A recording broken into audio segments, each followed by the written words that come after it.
You're listening to the TV Obsessive channel, presented by TVObsessive.com. Okay, we are here, Ryan Kirksey with TV Obsessive, with Cameron Crane once again to talk about the first half of season 4 of The Bear.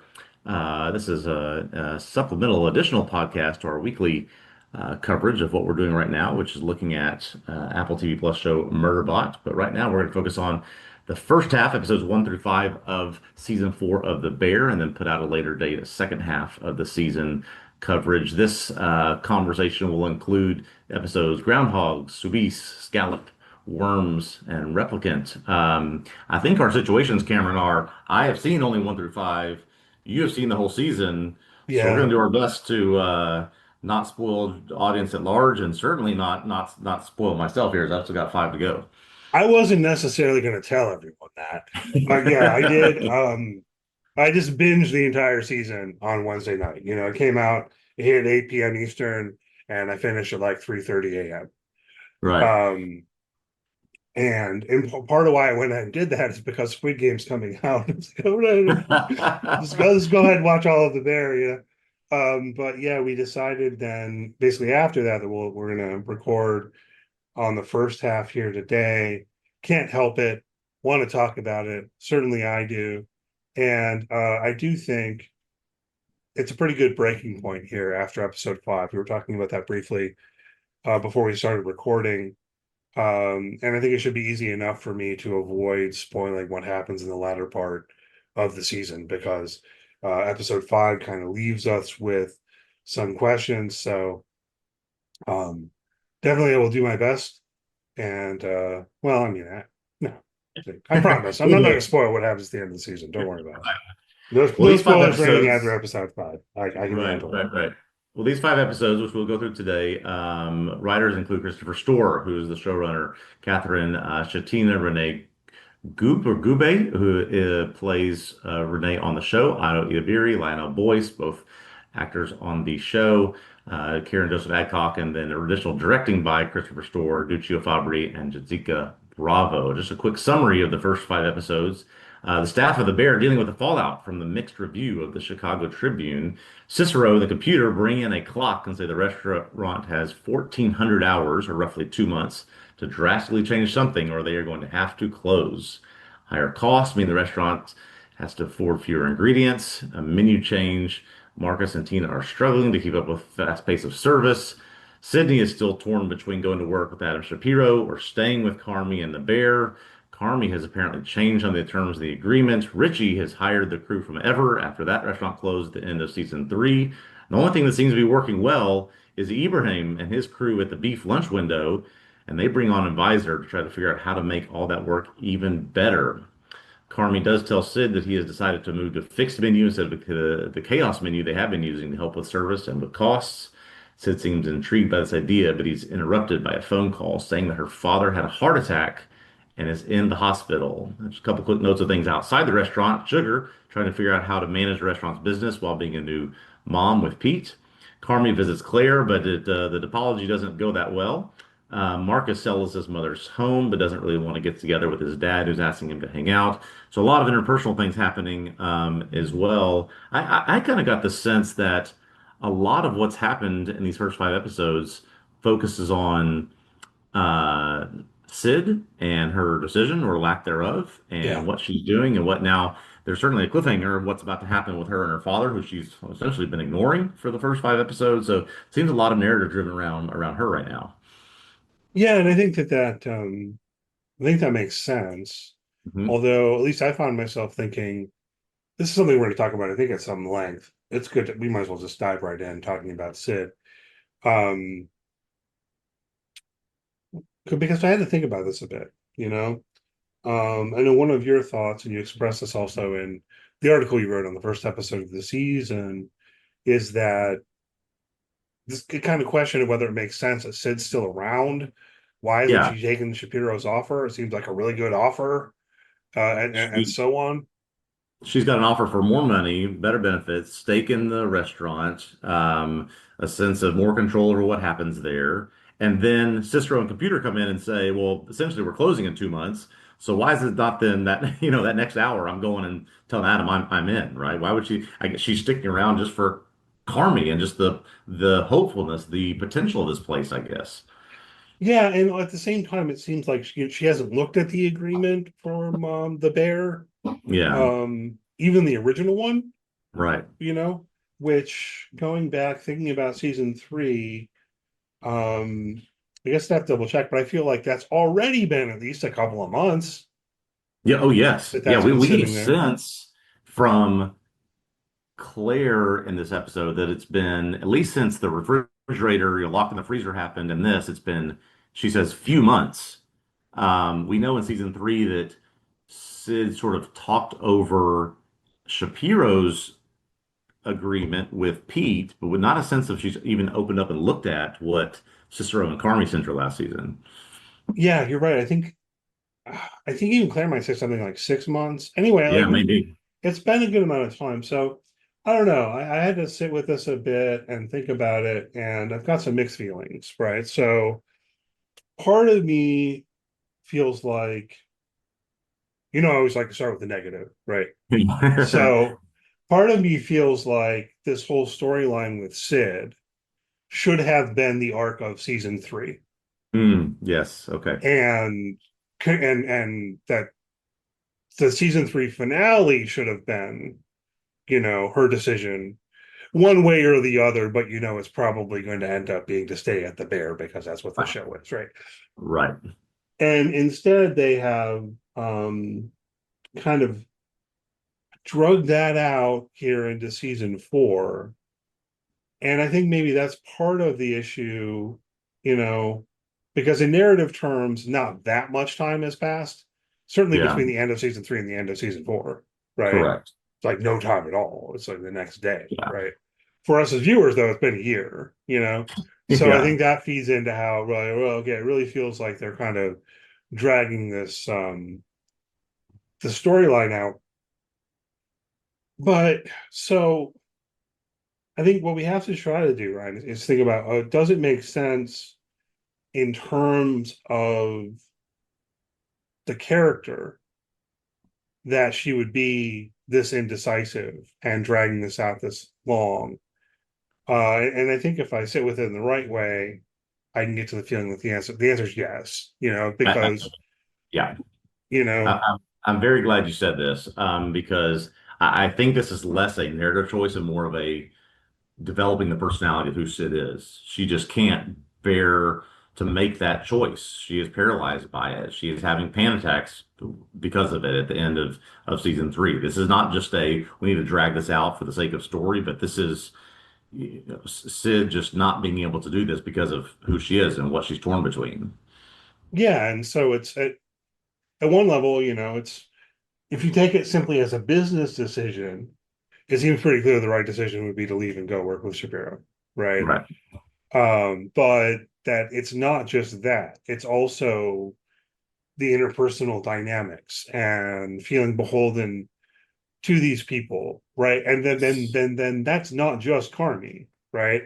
He looms large there because we have to recall how Sid has idolized him and where this all started in terms of her coming to the beef because of him and all of that, but also her connections with everyone else, right? With Marcus, with Tina, with Richie, um, and that feeling that, oh, with Natalie, right? I think like with everyone there, right? So that feeling that if she were to decide to leave, that it would be almost like a felt betrayal or something, or at least she thinks so. She feels like she'd lose all these people, Yeah, yeah. And right? that's why I think, I thought that episode four, Worms, just sort of the Sydney standalone episode, was a bit mediocre, but as I thought more about it, as I've now watched it a couple times and thought about its place so far in the first half of the season, how maybe necessary it seems because she goes through this just very elementary, rudimentary discussion with TJ about, what friends to spend time with and where to go and how to make this choice, and it's her just agonizing over it. But you do get a sense of through that conversation how much, yeah, she feels drawn to these people and how much she feels like she will lose if she takes the quote unquote better option. And even TJ says it's a, can see it's a better option, but it doesn't come with the people that she's, yeah, spent so much of her life with now. Yeah. Yeah. So yes, and I agree. I think that episode does a lot of the work and is intended to do precisely the work that you're talking about. Um, and it's a good episode and that, all of those exchanges. But I guess part of what still kind of sticks in my craw about this or something is the whole thing with the computer and Yeah. the doomsday clock and just like how these things fit in the timeline, you know because it's one thing for Sydney to be feeling like, oh well, I can't leave the bear which I'm committed to and all of these people that I feel beholden to and so on for what seems like a better business opportunity, but when you at the same time have the thought going on that the bear's doomed, it's going to close in 2 months and Exactly. there's like nothing you can do about it. Right. That just there's a tension there that really struggled to resolve, I think, in watching this. Yeah. um And even just sort of tracking that doomsday clock, by the time episode 5 ends, more than 1,000 hours has come off of it, right? So they've gone through what, a month and a half almost of this time that they were given. Um, and they've sort of, after that amount of time, decided to make some changes, been forced because of cost and inventory to make some other changes. As you know from the piece that I wrote and what I put here in the notes, I have no idea where it's going to go in the last half. I have this real problem with this idea of, oh, we're just going to go get a star and we'll be fine. It's like that was almost ludicrous in my mind, knowing how that a little bit about how that works. So yeah, just very curious how we're going to spend the last, 380 hours of this clock trying to figure this whole thing out. yeah, and let's talk about this a little bit more, although I don't know if we're going to resolve the question I'm about to ask. Yeah. What exactly does the clock mean? Because on the one hand, it's like they're coming in and saying, you have this amount of time to turn it around or we're shutting you Yeah. down. All right, Yep. well, that's clear, right? If you want to just leave it at that. But they don't leave it at that. And it doesn't feel quite fleshed out enough to me where the hope is. You know what I mean? And then, like, Yeah. as you were saying, they ultimately make some changes that they're kind of forced to make in terms of using less ingredients and yada yada yada. But they don't do it right away, and you Right. feel like that day when they come in with the clock should have been the moment where you say, like, okay, we've got to make some Yeah. changes to kind of get the house in order, right? Um, and it just, I don't know, something about this business aspect or accounting feels underexplained to me. I don't know. Do you Yes. understand it any better than I do in terms of It feels extremely underexplained. And even the immediate reaction or the immediate steps that were taken even before the clock came in of Richie hiring the Ever staff, well, that serves to improve efficiency and quality control and things going on in the kitchen and maybe even service. But that's not helping with, we after all that happens, they're still complaining about the chaos menu. They're still talking about people that are canceling. They're still talking about the costs of ingredients, reducing the number of components. So, yeah, I mean, you can bring in people to try to shore up your efficiency, but if the issue is things cost too much, and I think that the point of the clock was all the money that's been invested that we have set aside for the restaurant is gone at the end of this 2 months. yeah. I don't know what those people do, and now that two-thirds of that time, more than two-thirds of that time is gone, it's hard for me to think now sitting here at the end of episode 5 and thinking what can be done to fix this. But it just makes me more really curious to watch the rest and say, okay, what actually happens here? I mean, I guess this is why the stuff with the Michelin star is there, right? This is his narrative purpose, and we can talk more if you want to about how plausible this is. But that basically, what Jimmy, Uncle Jimmy, that's his name, right? Yeah, yeah. Oscar. Jimmy Cicero, yeah. I feel like he has multiple names in the show. I was like, Uncle Jimmy I Cicero, was yeah. struggling which one to land on. Cicero. Anyway, he's an interesting character. I might want to talk about more. Yeah, or maybe we'll wait till next week to really dig in. When we're talking about the whole season. But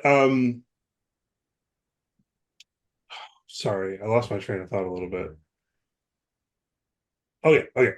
When they come in with the clock, basically Yeah, what he says is, it's not just that you need to start making a profit.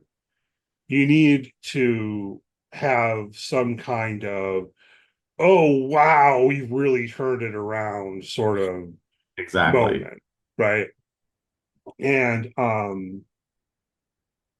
so Carmi said, okay, well, what if we get the Michelin star?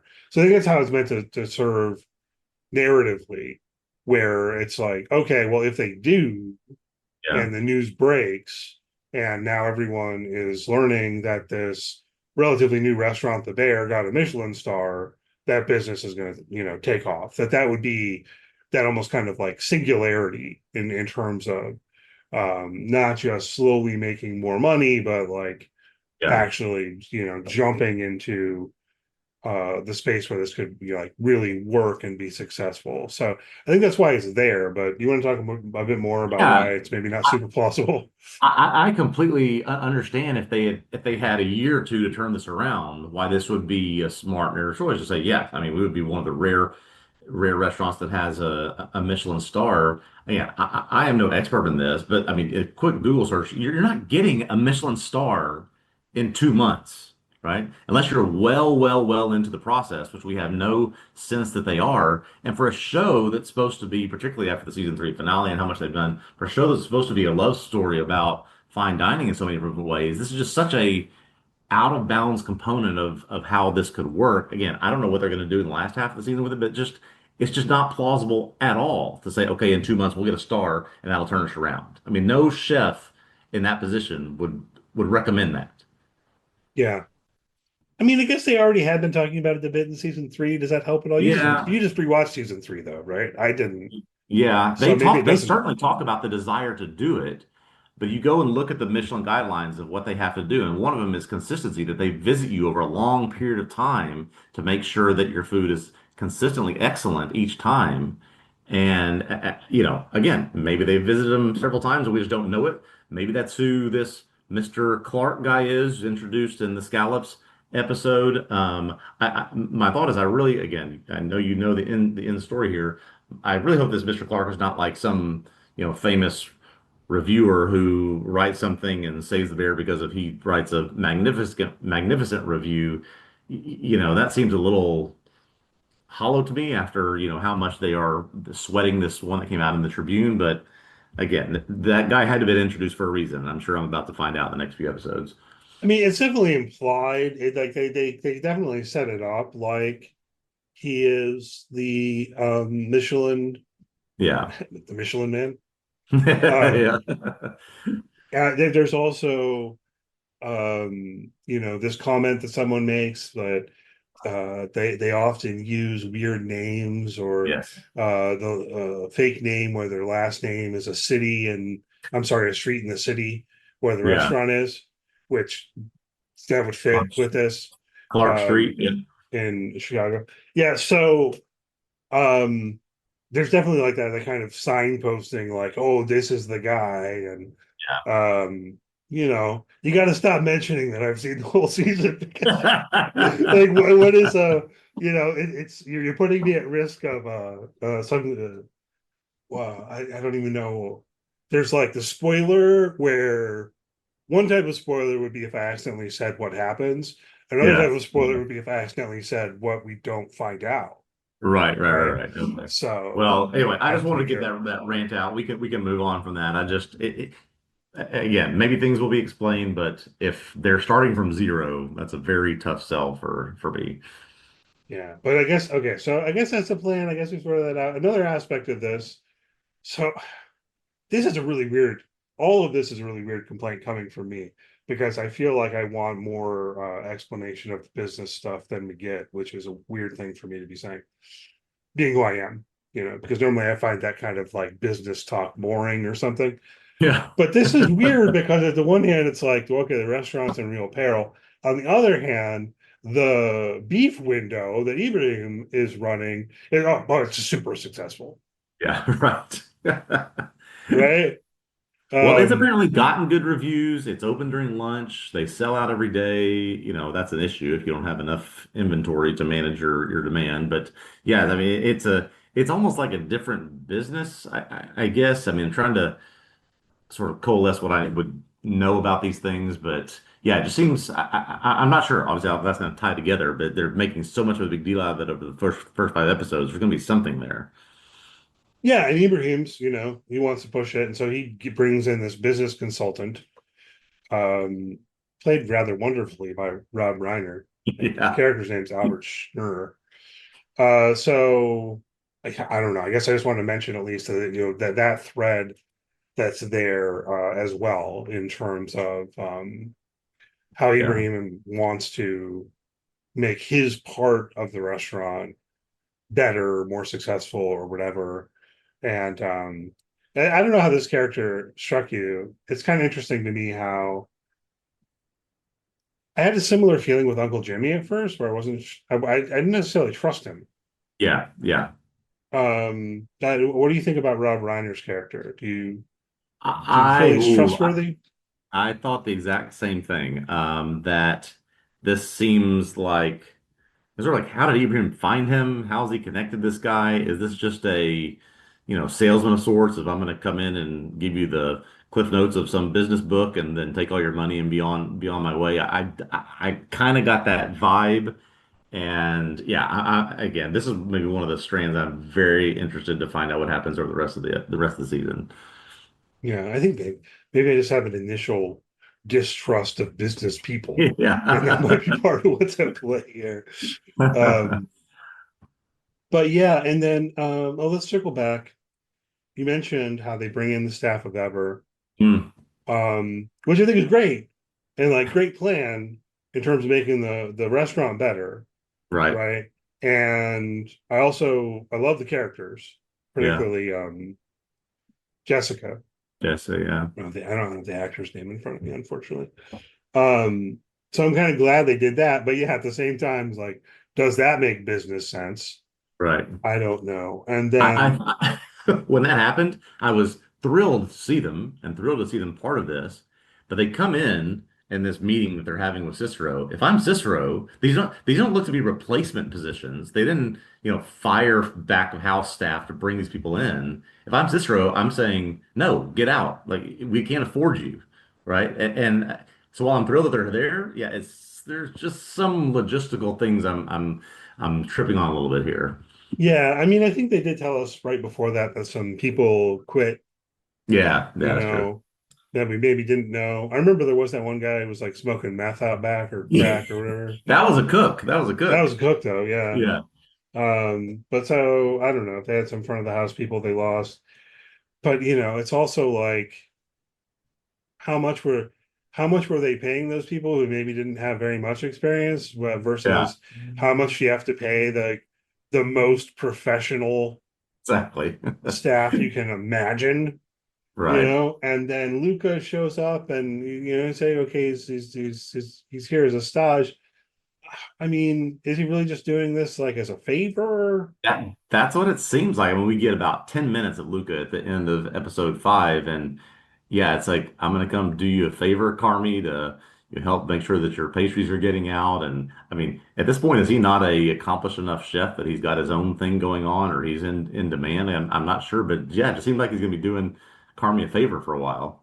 Yeah, yeah. So I mean, I guess it's weird because we just have to kind of accept all of this ultimately. Yeah, yeah, And it's a TV show, and that's fine, and I'm able to accept it. And it helps that I love the characters, right? Like I love that Luca's there. I love where we have this way to like involve Will Poulter in the season. I love all of that, right? yeah, I guess the tension for me is if on the one hand it feels like they almost want to do some hand waving at the details, yeah. monetarily or whatever. Yeah. On the other hand, that's the central tension of the season. Yeah. That's the That's problem. So yeah. I don't know, it feels a little clunky to me, I guess. It does. And I've noticed some of that clunkiness as well in thinking about this just being one long season when combined with season three. Like, I appreciate what they've done, the people that are here and the story that we're going down so far.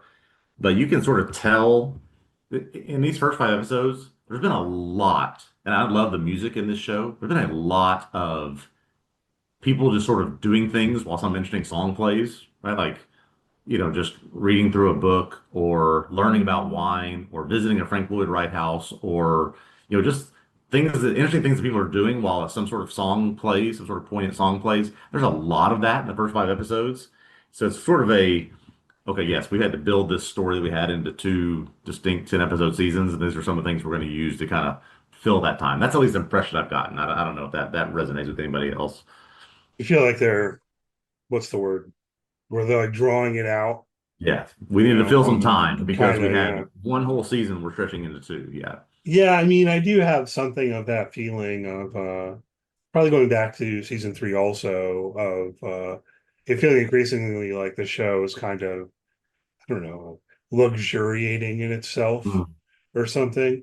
Yeah. Um, I could be more pejorative and say maybe it's gotten up its own ass a little bit. Like I don't know. It's whereas I'm just to say in contrast with like season one is just like tight and Yeah. frenetic, Yeah. and probably season two similarly, that And it maybe feels that's it. It just seemed like every episode in season one at the beef is just this, as to use your word, frenetic, supercharged, high pace. You had that one shot episode, and then there are pieces of that as they go through some service. But yeah, it's gotten much more elaborate and luxurious with the things it's trying to do. And I think for these two seasons, it's really just been about they had one story that they have to stretch across 20 episodes. yeah. I have been enjoying it. I got a couple more things we should talk about here in the first five Yeah. episodes. Um, let me start with something I don't even think we put in our notes. The opening scene with Mikey, and then to connect that, it's in the beginning of episode five, right, where he's at the Al-Anon meeting. Yes, that's exactly right. Beginning of episode five, Carmi attends an Alcoholics Anonymous meeting. Yes. It's Al-Anon, right? This is for like Oh, yeah. friends and family of Friends alcoholics, and whatever. family of, Yeah. yes. But the story that the woman tells about her brother or whatever watering her plants and all of that. I don't know, how strongly you connect up the one with the other, but I definitely think it's worth mentioning how there is a continuing thread of that background of what happened with Mikey and so on and so forth. Um, Yeah, that must be why he continues to go to these meetings. Again, not knowing if he's going to be in the last five episodes, just adored that season or that scene with Mikey and Carmi with Jeremy Allen White and John Bernthal for a variety of reasons, some of which I put in the piece I wrote about episode one. But just I find that that's some of my favorite stuff in this entire series. I wrote a piece about napkins last year and the conversation between Mikey and Tina, and I just find that to be so powerful and important, the things that they use him for, and did sort of see that through line, that connection between that it's episode one, episode five comment. Yeah. yeah. So it's interesting. Anything we need to say about Donna from the first five episodes? Yeah, so I guess so. What's Donna doing? Donna has she restarted a career? Is trying to do something new? She's Doing a real estate? real estate agent, and I guess Cicero is kind of helping her out, or I don't know, throwing her some bones in that regard. But she's talking about Gucci handles and bamboo kitchens, and things like that's the only kind of real scene we have of her through the first five episodes. Not sure how we got to that from Ice Chips, right? Ice Chips was just this, I mean, hit you in the head, powerful episode between Yeah. her and Sugar. And so, yeah, I'm not sure what sort of led to that, but that's kind of the only piece we have of Dawn in these first 5 episodes. Okay. Apologies. We'll talk about Donna more next week. All right. All right, sounds good. Yeah, we'll talk more about Claire next week too. But we can briefly talk about Claire here. She does show up, I think, in episode 3 Mhm. when Carmi randomly decides to run to her house in the at like 1 a.m. or something. That part got me too. It's like you've already established 2 episodes ago that it was after midnight when you and Richie left the restaurant. So yeah, you're going home after, like 12:30, 1 a.m., but instead you're going to just run to her house and knock on her door. Yeah.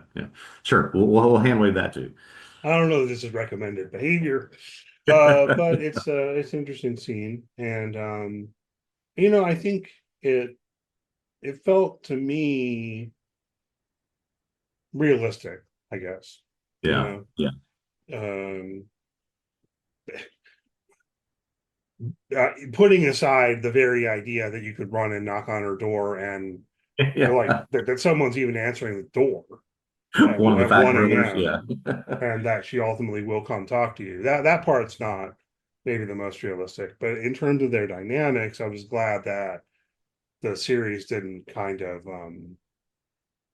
I don't know, quickly have them apologize and make up or something like that. Yeah. It's like that wouldn't be realistic. I did love that conversation. It seemed real. It seemed authentic. It seemed like how messy it would really be, if you had to go do something like that. And obviously, Carmi's going to struggle with that type of thing. So, yeah, they didn't need to have that after, if as she says, many months. There's going to be a lot of things they're going to have to work through.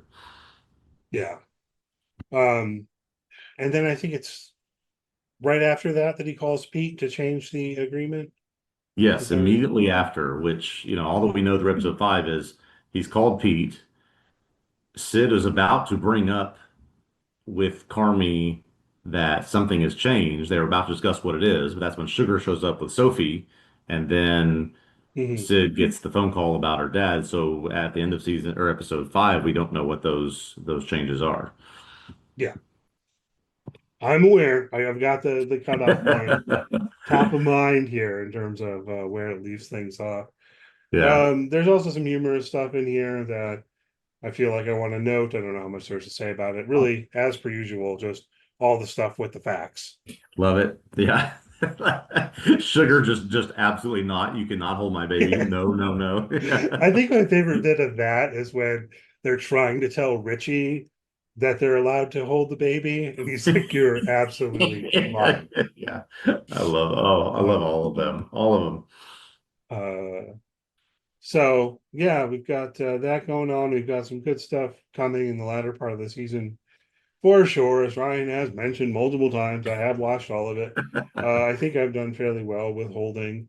Um, I'm very impressed. Very impressed. Anything else you want to say here about the first half of the season? Any other I questions you want would, to I mean, pose? I could probably talk a lot longer, but I'll be honest with you. I'm just ready to go watch, to watch the second half. Okay, I just want to give you the opportunity Yeah. Yeah. because I've already watched I'm not in the right position to say so. Here are the questions after the first half Yeah. of the season. I can't quite make that move, because Understood. Understood. I'd be very And I much guess at it should risk be of that. said, I have not seen, and again, not knowing where this ends, I have not seen anything still definitive on whether this is the end or whether there is something coming from this show in terms of a season 5 or what these people want to do. So I've not seen news in the 2 days since this been released. So maybe we can talk more about that. There'll be some more to say about it when we do the second half. Yeah, for sure. No, I'll definitely have some thoughts about that. The one other thing I put in my notes, I don't want to belabor this or anything, but just to note that they didn't give us episode titles or episode descriptions until Thursday. And Right, that's right. not just for the press. That was like for everyone. They didn't give anything, episode titles or anything to the press before it came out. Yep. I've gathered from some comments and I think a Hollywood Reporter article that a very limited group of critics did get screeners. hmm Um, I think that's right. but but their embargo was 2:15 a.m. They weren't. The exact time it would take you to binge it from the moment it dropped, I think is what it was. Yeah. Yeah, it was. But even then, on Hulu itself, there were no episode titles. I don't know, man. I guess maybe didn't even need to mention this, but it does seem like an extreme level of secrecy or something, Yeah. Yeah. particularly when it comes down to it and the episode titles are things like Scallop, and the episode Exactly. description says things like everyone keeps going. Yeah, yeah, yeah. That's exactly You right. know, like what Yeah, are the we chefs are tested. Yeah, like? Why are that. you withholding these things? And I've seen some speculation that it must be more the Bear creative team or Christopher Storer or something like that than FX themselves. But I don't Yeah, know. I have no idea. I just thought that was um, kind of humorous that yeah, they withheld the titles, and I went and looked, and the title and the episode's descriptions, they don't give anything away at all. This is like yeah. they might as Worms. well. The story continues. Yeah, that's Okay. right. Fine, cool. This Oh is a show man, about a restaurant. that's right. That's right. No, I'm glad Um, we have another half still to go. I love these conversations, and as you noted, this is a show we started with 2 years ago. So happy to keep it going. yeah, absolutely. Here's a question. You just rewatched season three. Hmm. Were any of the episodes an hour long? Um, no, I'm thinking about Forks, but Forks is two. No, I know there's a mega sized episode coming up in the last half of the season. I don't think anything was more than like 40, 45 Yeah. minutes. It's episode seven of this season is an hour long. Mhm. And I seem to think it was episode seven of season two that Yes, was it was. the fishes, Yeah, which that's was right. I an hour think long. four Um, forks and fishes were I think six and seven, and yeah, fishes was the long one. yeah. So I just started wondering if like episode seven was the long one every season. Yeah, But yeah, I I could don't double remember there check being it. one long one in season three. So I'm just spitting out talking about stuff. Think so. No, it Um, definitely was not season the long one in episode 7 of 3. So anyway, yeah, looking forward to that last half. yeah, episode seven's an hour long. You can guess what it's about. You probably could actually. I've seen Anyway, the I've seen the titles of the episodes now, so I have have a sense of that. yeah. What's the title of episode seven? For this season, this current season, Yeah, um, Bears. there you go. So yeah. Um, all right, man. We'll leave it there. We're gonna meet up again within the next week and record on the second half of the season of The Bear. And we'll get that out for everyone. I think the plan is that next week that'll be like our regularly scheduled podcast. So we'll do the whole kind of normal thing up front, talking about news and notes and stuff like that, and then dig into The Bear. And we'll get that out. Next Friday is the 4th of July. Yes. So then we are going to hit Murderbot, and you can look out for that next Friday on its own. But you should get more on The Bear from us sooner than that. Keep an eye out for it. Yep. Hopefully you're subscribed to the podcast. If you're on YouTube, you subscribe to that YouTube channel. You can follow TV Obsessive on social media. If you search for TV Obsessive, just find us on whatever platform. You can go to tvobsessive.com and read articles, which I'd encourage you to do. You can also sign up on tvobsessive.com to receive an email whenever we publish things. There There's you go. actually one email a day is how that's set up. So if you sign up for that daily digest, you would get at most one email per day, as opposed to one every time something's published. Um, Hopefully that makes sense. Anything else you wanted to say before we wrap up here, Ryan? No, I think that's it. Very much looking forward to the second half, and we'll be back in the next few days with that. All right. See you next time.